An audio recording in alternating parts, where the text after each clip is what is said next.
Don't touch me there. Her voice cracked like a whip in the parlor's stale air. Clara Whitfield's hand trembled, but her eyes did not. She stood rigid before the rancher, every muscle in her face locked between grief and fury. The kerosene lamp hissed, its flame throwing hard shadows across the warped floorboards. Jedediah Carraway's boots creaked as he leaned closer, the smell of whiskey riding on his breath. Now, widow, he drawled, one hand brushing her shoulder, heavy as a shackle. You don't mean that. Her palm shot out, striking his chest, weak in force but sharp in resolve. The wooden chair behind him scraped as he stumbled back half a step. His laugh came low and mean, a sound that filled the room like dust choking a throat. Outside, the wind clawed against the shutters, dry and restless. The sound carried through the cracks like a warning, but Jed paid no mind. His broad hat tilted as he steadied himself, eyes narrowing in the lamp's glow. "This land's too much for one woman," he said, voice dripping with mock kindness. "Best you sign it over before the desert swallows you whole." Clara's chest heaved. The fire in her gaze was not the flicker of the lamp, but something deeper, older, long buried. Her fingers twitched against the folds of her dress, as though reaching for something unseen, something remembered. Jed grinned, mistaking silence for surrender. He reached again, slow, deliberate, the weight of his authority heavy in the motion. "You'll thank me, Clara. In time." The floor groaned as she stepped back, skirts brushing against the table leg. The china cup rattled, sending a sharp clink into the quiet. Her lips parted, voice low, raw with grief. "You touch me again, Jed, and you'll see how quick a widow learns to bury two men." For a moment, only the wind answered. It moaned through the eaves, dragging grit across the windows like fingernails on glass. Jed froze, studying her. The smirk faltered. Then, he barked out a laugh that rattled the walls. Sharp tongue for a grieving woman. He tipped his hat, yet his eyes stayed hard, measuring her like a man gauging a storm. The door slammed open without warning, wind howling into the parlor. Dust swirled, lifting the edge of Clara's skirt, carrying with it the scent of dry sage and far-off rain. She did not flinch. Jed spat into the dirt by the threshold, boots grinding against the floor. "You'll change your mind," he muttered, stepping out into the dying light. "They all do." His silhouette cut against the horizon, wide shoulders swallowed by the crimson wash of sunset. Clara stood motionless, her hands still hovering near the table, knuckles white. The lamp flickered, shadows twisting longer across the walls. The wind carried his laughter into the night until it was nothing but a whisper, thin, brittle, ready to break. Boothiel struck the boards of Main Street, each step sinking into the hush that clung to the town. Clara's black dress dragged along the dust, its hem caked in the same earth that had swallowed her husband. Heads turned as she passed. The blacksmith's hammer stilled mid-strike. The saloon door swung, but no laughter followed, and a boy clutching a stick paused, eyes wide, as though watching a shadow glide through daylight. Whispers followed, low as rattlesnake tails. "Too weak to keep land. Won't last the winter. Best let Carraway take it." Clara's gaze never lifted from the far end of the street, where the desert opened like a wound. Her hands trembled at her sides, but her spine held straight as the beam of a church cross. Behind her, a sudden crash split the air, splintered wood, a mule's panicked bray. She spun. Her fence lay broken, rails split by boot and axe. 3 of Jed Carraway's men walked slow among her cattle, eyes cutting toward her with the easy cruelty of wolves. One spat. "Reckon your herd got restless, ma'am." Another tipped his hat, mockery in the tilt. The third only smirked, a hand resting heavy on the butt of his pistol. Clara said nothing. Her breath drew sharp, chest tight, as though the whole desert pressed down on her ribs. The cattle shifted nervously, dust rising around their legs like smoke. She turned back toward town, the men's laughter trailing after her like barbed wire. That night, the silence weighed heavier than the heat. She sat by the window, the lamp burning low, staring out where the canyon met the sky. The wind hissed through the cracks, carrying with it ghosts of her husband's last ride. The thunder of hooves, the gunfire echoing, the final cry swallowed by the cliffs. Her hands moved slow, deliberate. She opened a drawer. Inside lay a revolver, the steel dulled by years of neglect, its grip worn smooth. Her fingers wrapped around it, as if around memory itself. She set it on the table, the sound of metal on wood sharp in the small room.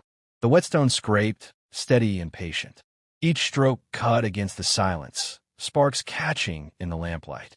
Her face was reflected faint in the barrel's curve, her eyes shadowed, yet unyielding. She whispered to no one, to everyone. Not the first time I've held one of these. The words hung in the air, heavier than the dust, heavier than grief. In the stillness, a bottle shattered. Not by hand, by bullet. The canyon beyond her land carried the echo, sharp as lightning. A second bottle toppled.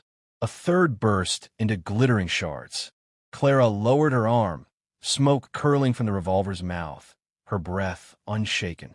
And far off, in the saloon's glow, men leaned close and muttered. The widow's changed. The gate shuddered under a heavy fist. Hinges groaned, dust plumed. Clara stood in the doorway, hands clenched, eyes locked on the shadow that filled her yard. Jed Carraway's frame blocked the setting sun, shoulders wide, hat brim cutting his face into darkness. Behind him, 6 riders waited silent, their horses stamping, breath rising like steam against the cooling air. "Time's up, Clara." His voice carried flat and final. "I won't ask again." Her fingers pressed to the wood of the doorframe, splinters biting her skin. "Then don't." Jed stepped forward, boards creaking beneath his boots. He reached, hand outstretched, thick as iron, veins coiling under the skin. Her words cut sharp. "Don't touch me there." He froze, only for a heartbeat, then grinned. The hand came closer, slow as dusk creeping across the canyon floor. Clara's shoulders stiffened, but her chin rose. Her shove met him hard enough to stagger. He caught himself with a laugh, low and mocking. "You think bark'll scare me?" His men chuckled, but the sound was uneasy, like coyotes circling fire. The widow's eyes burned, not with fear but memory. 1,000 dawns in the canyon. The echo of her father's voice teaching steady hands. The recoil of pistols in small palms. Shards of bottles bursting midair. Jed leaned in, voice dripping. "You ain't strong enough to hold this place." Her reply came cold as stone. "I held worse before I ever wore a ring." The riders shifted in their saddles. Unease flickered across their faces. Whispers had reached them. Stories of the widow on the ridge. Glass exploding at impossible distances. Bullets splitting shadows before they touched the ground. Jed's jaw twitched. He spat into the dirt. "Pails. That's all." But his eyes betrayed him. A flicker. Doubt coiled deep. Clara stepped onto the porch, long coat trailing. In her hand, the revolver glinted beneath the dying sun, oiled and awake. She raised it, not with haste, but with the calm of someone who had nothing left to bury. "I don't deal in tales," she said. The horses snorted, restless. The men's laughter died.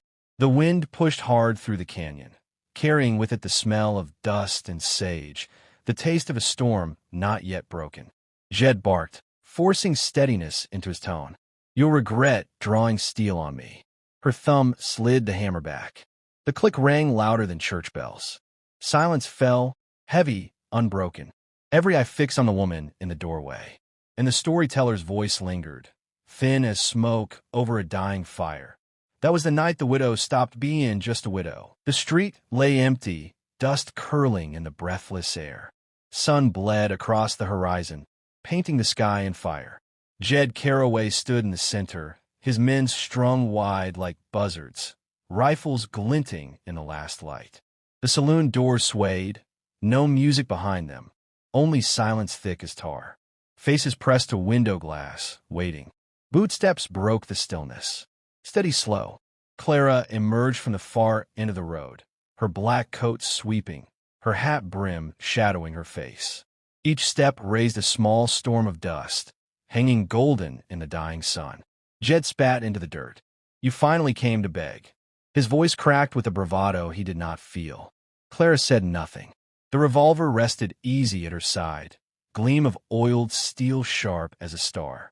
The men shifted, muttering, hands twitching near their belts. Jed barked at them, "Stand tall," but his words carried no weight. The widow stopped 10 paces from him. The silence snapped taut. Jed sneered, pulling iron from his holster, slow enough to show her the barrel, quick enough to stake his claim. "A woman don't win gunfights, Clara." Her hand moved, not hurried, not wild.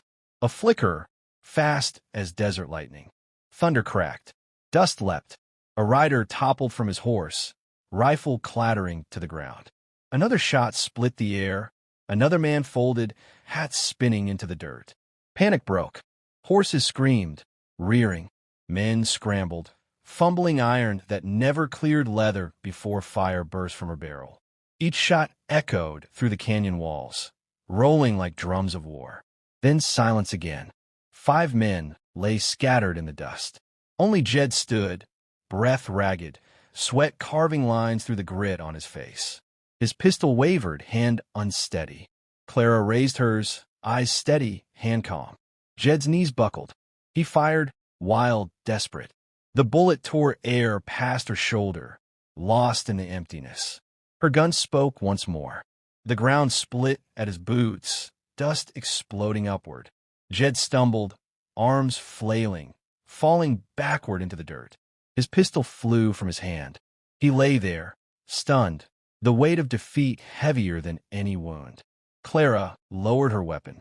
Her voice carried across the square, even final. "This land ain't yours. It never will be." No one moved. The town held its breath. Jed crawled backward, hat gone, pride in tatters. His men broken, his power gone. He stumbled into shadow, swallowed by the edge of night. Clara holstered the revolver, turned, and walked back into the settling dust.